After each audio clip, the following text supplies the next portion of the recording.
राम नारायण राम. प्रकृती आणि आपण यामध्ये काहीही भेद नाही. प्रकृती आहे म्हणूनच आपण आहोत. आकाशात आणि प्रकृतीत जे काही आहे ते सर्व आपल्या देहामध्ये समाविष्ट आहे. जर आपण प्रकृतीला हाकले तर कोणताही धर्म, जात किंवा विचारधारा टिकून राहू शकणार नाही. या पृथ्वीवर आज जे काही आहे ते सर्व प्रकृतीचेच देण आहे. आपल्याला नेहमीच प्रकृतीची पूजा केली पाहिजे, तिला आठवले पाहिजे. आकाशचे आभार मानले पाहिजे की त्याने आपल्याला हे जीवन आणि सर्व भौतिक सुखसुविधा दिल्या. आपल्याला आपले जीवन प्रकृतीच्या प्रमाणे जगले पाहिजे, कारण प्रकृती आपल्याला संतुलित करते. आपल्या जीवनात ज्या ठिकाणी काहीतरी कमी असते तेव्हा प्रकृती त्या कमीला पूर्ण करते.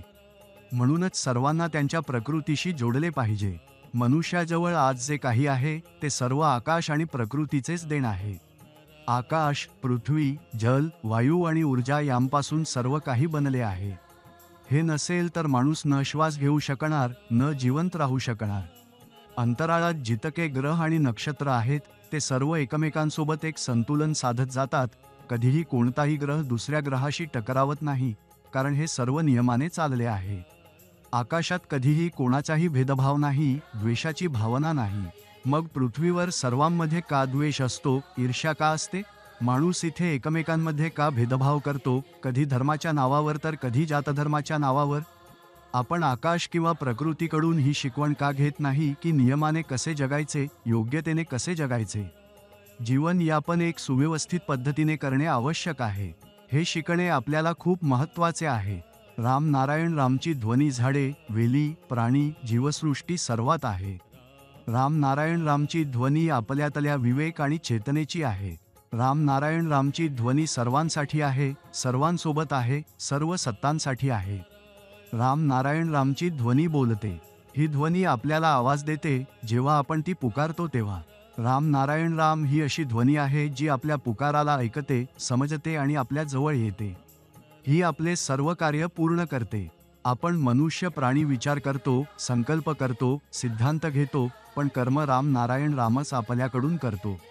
पूर्ण प्रकृतीमध्ये जे काही आहे ते सर्व आपल्या आतही आहे. जर प्रकृती महाकाशाचा मार्ग आहे तर प्रकृतीतूनच आपण सर्व जन्मलो आहोत. प्रकृतीतील प्रत्येक गुण आणि वस्तू प्रत्येक माणसात आहे. म्हणूनच आपण सर्व महाकाशाचा भाग आहोत. ज्याला आपण अल्लाह, ईश्वर, भगवंत किंवा इतर कोणताही असं मानतो ते सर्व एकच आहे आणि ते सर्व महाकाश आहे.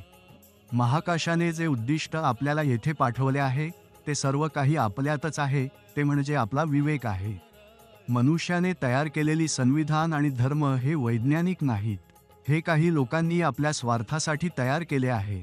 हे पूर्णपणे माणसाला भ्रमित करत आहे. पृथ्वीवर सुमारे 400 धर्म आहेत. जे धर्माची प्रथा तयार करणारे धर्माचे ठेकेदार आहेत ते लोकांच्या शोषणासाठी त्याच्यात येऊन लोकांना त्रास देतात. सर्वप्रथम माणसाला हे समजून घ्यायला पाहिजे की आपण जेव्हा या पृथ्वीवर आलो तेव्हा आपली आयुष्य कितीही असली तरी नंतर आपल्याला मरायचं आहे. कारण मृत्यू एक शाश्वत सत्य आहे. म्हणूनच छोट्या आयुष्यात कधी दुसऱ्या व्यक्तीपासून ईर्ष्या का करावी किंवा द्वेष का ठेवावा? सर्वांनाच एकमेकांमध्ये प्रेम असायला हवे, एकमेकांना साथ द्यायला हवी.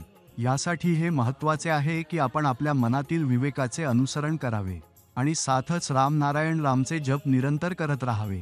हा मंत्र आपल्याला आपल्याच्या गंतव्यापर्यंत पोहोचवेल.